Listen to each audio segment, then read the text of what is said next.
ফুচকাওয়ালা মামাদের সিক্রেট মশলা পেয়ে গিয়েছি। ফুচকার আসল মজা হচ্ছে গিয়ে টক, আর সেই টক যদি হাত না ধুয়ে বানানো হয় সেটাই আসলে আসল সিক্রেট মশলা। শুধুমাত্র 40 টাকা খরচ করে ফুচকা বানিয়ে ফেললাম, পুরো 2 প্লেটের থেকেও বেশি।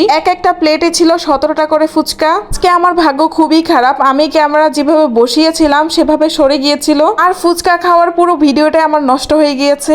আমি এই ভিডিওটা করে রেখেছিলাম। আসলে একটা ভিডিও বানাতে অনেক বেশি কষ্ট হয়, সেখানে যদি ভিডিও ক্যামেরা অ্যাঙ্গেল ঠিক না থাকে তাহলে পুরো ভিডিওটাই নষ্ট হয়ে যায়। যাই হোক, ফুচকার মধ্যে চলে আসি। আমাদের এখানে খাগড়াছড়িতে তো অনেক ঝামেলা চলতেছে, যুদ্ধ এক রকমের। 144 দ্বারা জারি চলতেছে আর অনেক ঝামেলা চলতেছে, কিন্তু আমাদের তো ফুচকা খেতেই হবে। এবার হয়তো অনেকে আমাদেরকে এসে গালি দিবেন, বলবেন যে এই অবস্থায় আপনারা কিভাবে এত আনন্দ ফুর্তি করতেছেন। বিশ্বাস করেন, এগুলা প্রতি বছর দেখতে দেখতে একদম অতিষ্ঠ হয়ে গিয়েছি। হিন্দু ধর্মাবলম্বীদের সবচেয়ে বড় পূজা এই দুর্গাপূজা। এই সময়টাতে আসলেই যত ঝামেলা কাহিনী শুরু হয়। আমি জানি না কার দোষ বা কি হয়েছে, তবে বিশ্বাস করেন এইসব কাহিনী আমাদের খাগড়াছড়িতে প্রতিনিয়তই চলতেছে, আর এই কাহিনী শেষ হওয়ার মতো না। ভিডিওটি দেখার জন্য ধন্যবাদ। আল্লাহ হাফেজ।